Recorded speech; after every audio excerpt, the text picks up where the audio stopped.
Conventions are a trip. They really are. Seriously, they are such a trip. Like, I remember the first con I ever went to was actually one of the biggest cons I'd ever been to as well. They took us to a Comic Con in like 2000 or something. And this was the first time any of the DBZ actors had ever appeared anywhere. And I had never experienced anything like it in my life. And the four of us went out, and there was a line that immediately started. The minute we started, it was 4 hours long. And I have never experienced anything like that before. That was just a sample of what it was going to start to be like for the next, 10 years, even today. I think why anime conventions are so popular is that a lot of these fans, it's a cult thing, and they don't have a lot of people to share this with at school.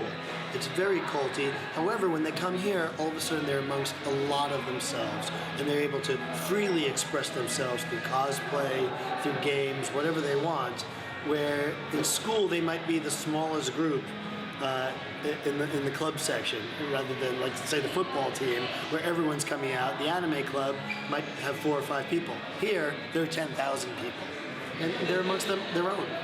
If you were to go to a traditional science fiction convention, all right, and the thing is, they're actually one of the great underground movements of Australia. No one knows they're on. There's one in Perth. It's been running for 34 years now. No one knows it's on. But, 300 people are going to go and stay in a hotel for 5 days with each other. The difference is that when you come out to like an anime convention or a pop culture expo or something like that, that's when the young kids come out. And that's when, you sort of see a whole myriad of girls, because it is. I mean, I was walking along earlier, I got crash tackled by 6 of them, which was nice. I don't know who they think I am. They might have mistaken me for some guy dressed as Doctor Who. That happened one year. I was wearing this. It was like, what Doctor Who do you think I am? And they were like, we don't know. It's all right. You the gay one? That was their thing. I come to these conventions to basically connect the final dot between me voicing for a cartoon and then the cartoon being animated and then seeing how it impacts the world. So I come to connect the final dot, which is the fans, and I really enjoy giving the fans the opportunity to connect the final dot for them too, which is to see who voices the cartoon character. And Doing conventions is great. I get to meet all the fans, and they're super cool people. And they get fun, they get to dress up and be silly and be crazy, and I get to jump up in front of them and be silly and be crazy and make them laugh, and that's a great thing. It is so much fun to be able to be in front of hundreds of people and make them laugh and entertain them. That's what I do for a living. That's what I love to do. And I get to travel the world. I mean, I'm talking to you right now in Perth. I was just in Sydney. I'm getting ready to go to London. I mean, how much does that not suck? It's our chance to interact with our audience. If you think about it as an actor, if you're standing on stage, the audience is right there. And when you say something funny, they're laughing. And when you say something powerful and sad, you're hearing them, you're feeling their presence with you. We have none of that.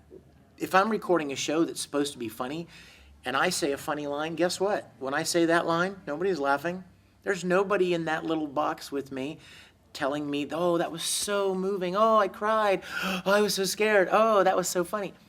So the chance to come to conventions and interact with people, they're your audience. And they're the people who can come up and say, oh, this scene in such and such an anime was so funny, or I loved the way you did this. It was so sad. It made me cry.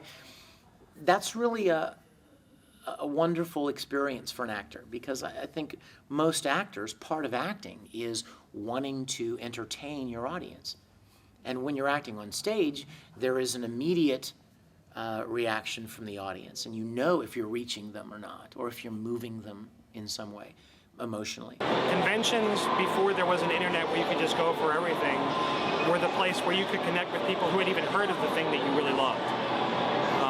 Once the internet existed, it still became the social glue that gave you the place to talk to everybody else.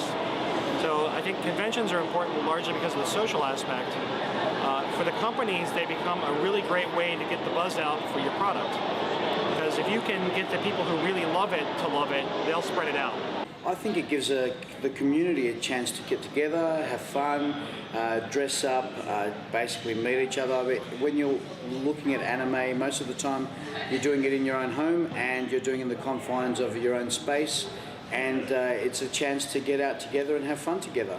You know, you can watch it in your home, and you can play it online, and you can have your figurines and your wall scrolls and all that stuff. But when you can come for 2, 3, 4 days on a weekend and dress up as your character, bring multiple costumes, and you know, just interact with people that love the same thing that you do, when maybe the people at your work or your school really don't know anything about it and couldn't care less. I think that's, you know, what people can really look forward to, and maybe what keeps the passion for this industry alive, you know, is knowing that there are people that are out there that love the same thing that you do. It builds a community, and it also like kind of gets the message out in a way, sort of thing. Like people like bring their friends along to this, and their friends were like, yeah, I watched a couple of episodes and it's pretty cool, and you see this, and then they see people like going hardcore cosplay, and they're like, that might be freaky-ish, you know? That might be and fun. then, yeah, but it might be fun, and then they try it out and they get into it. People need to know what's out there. They need to feel more, I don't know, like they're not alone.